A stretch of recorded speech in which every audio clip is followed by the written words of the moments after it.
থাইল্যান্ডের রাজধানী ব্যাংককের খেলনা কারখানা। কারিগরদের সুনিপুণ হাতে তৈরি হচ্ছে হরেক রকম খেলনা, চলছে রং তুলির আঁচড়। ২০১৮ সালে প্রতিষ্ঠিত থাইল্যান্ডের মটমো স্টুডিও হাতের সংস্পর্শেই দেশটির রামকিয়েন মহাকাব্য এবং স্থানীয় লোককাহিনীর বিভিন্ন চরিত্র তৈরি করছেন কারিগররা, যা আর্ট টয় নামে পরিচিত। প্রতিষ্ঠার পর থেকে এই ব্যবসা ভালো চললেও এবার ইরান যুদ্ধের প্রভাব পড়েছে ব্যবসা বাণিজ্যে। মধ্যপ্রাচ্যের সংঘাতে হরমুজ প্রণালী দিয়ে তেল ও জাহাজ চলাচলে বিশ্বব্যাপী বিঘ্ন ঘটায় বেড়েছে পণ্য উৎপাদন, কেমিক্যাল ও অন্যান্য রাসায়নিকের খরচ। মটমো স্টুডিওর প্রতিষ্ঠাতা কমক্রিট টেপথিয়ান জানান, বর্তমানে উৎপাদন খরচ বেড়েছে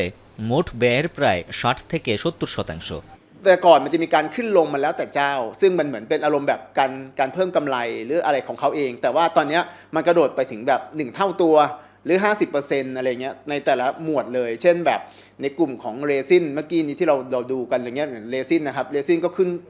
ตอนแรกกะว่าจะพ่นนี่ก่อนเลย শুধু উৎপাদন খরচই নয়, 10 জনের এই প্রতিষ্ঠান চালাতে রীতিমতো চাপে পড়েছেন এই ক্ষুদ্র ব্যবসায়ী। জানান, যুদ্ধের ফলে বিক্রি কমেছে 30%। পরিস্থিতির উন্নতি না হলে আগামীতে সবকিছু গুটিয়ে নেওয়ার শঙ্কায় পড়েছেন এই থাই ব্যবসায়ী। ที่เห็นเลยก็คือการหยุดที่จะใช้จ่ายหรือยอดพรีออเดอร์ในเพจเงียบไปเลยครับเหมือนหายไปเลยซึ่งผมเข้าใจนะครับว่าทุกอย่างมันขึ้นหมดเลยอะไรเงี้ยที่ชัดเจนก็คืออีกอย่างหนึ่งก็คือเราไม่รู้จะทำตลาดยังไงเมื่อสื่อส่วนใหญ่มันเป็นสื่อใน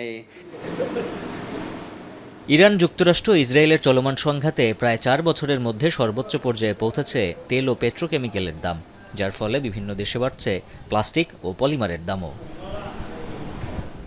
উজ্জ্বল হাফিজ, এখন বিশ্ব।